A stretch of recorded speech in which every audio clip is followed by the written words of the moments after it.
అతిథి దేవో భవ అంటారు కదా పెద్దలు, అది నిజమే.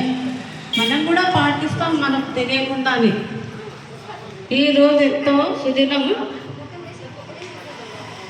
పోయిన వారము శుక్రవారం నాడు రమ్మని తనకు స్ఫురించిందంట. నేను అంతకుముందు రోజే అనుకున్నాను అమ్మవారిని దర్శించుకొని వద్దామని. మరి స్వామికి ఎట్లా తెలిసిందో ఏమో. ఉదయమే ఫోన్ చేసి రండి మీరు వస్తున్నారని నాకు తెలిసింది అన్నారు. నిజంగా ఆశ్చర్యం వేసింది నాకు. అది అమ్మవారి ఆజ్ఞ ఉంటేనే కదా అట్లా అయ్యేది. మరి చాలా సంతోషం అనిపించింది నాకు. మరి నా శరీర హెల్త్ కూడా అంత ముఖాలు నొప్పితో బాధపడుతుండేదాన్ని. మనసులో అనుకున్నాను స్వామి పిలిచారు కదా, అమ్మవారి ఆజ్ఞ ఏంటేమో దండం పెట్టుకొని వెళ్దాము అని వచ్చిన. చాలా సంతోషం అనిపించింది. ఈ స్వామి 5వ తరగతి 6వ తరగతి ఉన్నప్పుడు నేను విద్యా బోధన చేసిన బలంపేటలో. అయితే చెప్తుంటే మనం మంచి చదువుకోండి, మంచి మార్గాన్ని నడవండి అని. కానీ ఇప్పుడు శిష్యుడేవో గొప్ప అనేట్టుగా చేశాడు మన స్వామి. మనం అనుకోలేము కదా. మనం ఎంతోమంది విద్యా బోధన చేస్తాం, కొంతమంది రాజకీయ నాయకులు అవుతారు, ఆధ్యాత్మిక చింతన అవుతుంది, ఒక్కొక్కరికి దేశ సేవ చేస్తారు, ఆర్మీలో వెళ్తారు, రక్షిస్తారు. ఇవన్నీ ఎన్నో మనకు తెలియనప్పుడు దాదాపు 36 సంవత్సరాల తర్వాత మళ్ళీ గురువు కలవడం ఏంటి, ఆ శిష్యు అనుకోవడం ఏంటి, స్వామి అనుకోవడం ఏంటి, అమ్మవారిని ప్రతిష్ట చేయడం ఏంటి, నాకు ఈ ఆశీర్వాదం కలగడం ఏంటి, అంతా అమ్మదే. నాకు కూడా అమ్మవారు అంటే చాలా ఇష్టం. అమ్మవారిని కలుస్తాను, కొలుస్తాను. మరి కొంగు దాచి అమ్మారు అంటే ఇప్పుడు చిన్న పిల్లలు అమ్మ ఏడుస్తూ ఉంటే ఎక్కడ ఏ వస్తువు ఉన్నా అక్కడ పడేసి ముందు బాబుని పాపని ఎత్తుకొని లాలిస్తారు అనమాట. వాళ్ళు ఊరుకునేదాకా మనం లాలించి చేసినప్పుడు అమ్మ మనసు ఊరుకోదు కదా. అట్లాగే పరాశక్తి అమ్మ మనకు ఏది నిజంగా మనము ఆర్తితో అమ్మ అని పిలిస్తే కొబ్బరి అడిగితే తప్పకుండా ఇస్తున్నాను.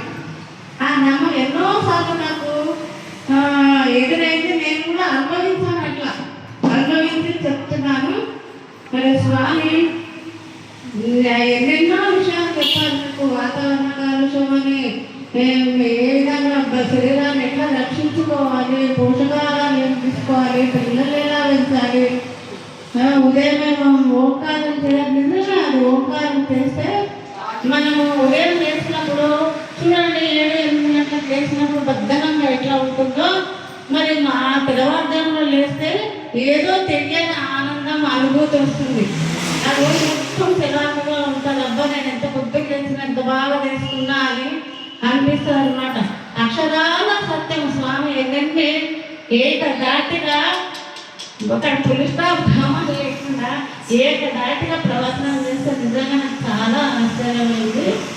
ఈ దినదినాభివృద్ధి అమ్మవారిది ఇంకా దినదినాభివృద్ధి అందరికీ ఆరోగ్య పరంగా తను పరోక్షంగా చేస్తున్నాడు. అందరికీ ఆరోగ్యం మన స్వామి. కొలుచుకోండి, వచ్చి దండం పెట్టుకోవడము, ఇవన్నీ కూడా చూస్తుంటే నాకు అబ్బురపరిచింది. మనం చేయాలి ఆ విధంగా. పెద్దవాళ్ళ పెద్ద మాట చదువు మూట అంటారు. ఆ పెద్దవాళ్ళు మాట్లాడే అక్షరాలు కూడా మనకు చదవగా మూటలాగా మనకు ఉపయోగపడుతుంది. మరి ఆ దారిని నడుచుకొని పెద్దల ద్వారా నడుచుకొని మన పనులు చేస్తే చాలా బాగుంటుంది. మరి మా శిష్యుడైన స్వామి వారు కూడా ఆయన ఆరోగ్య ఐశ్వర్యాలతోటి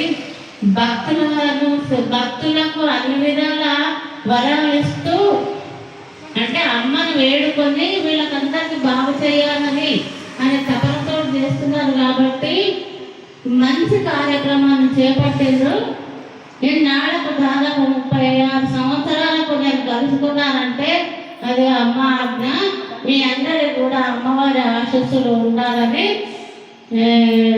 సెలవు. శ్రీ మాత్రే నమః.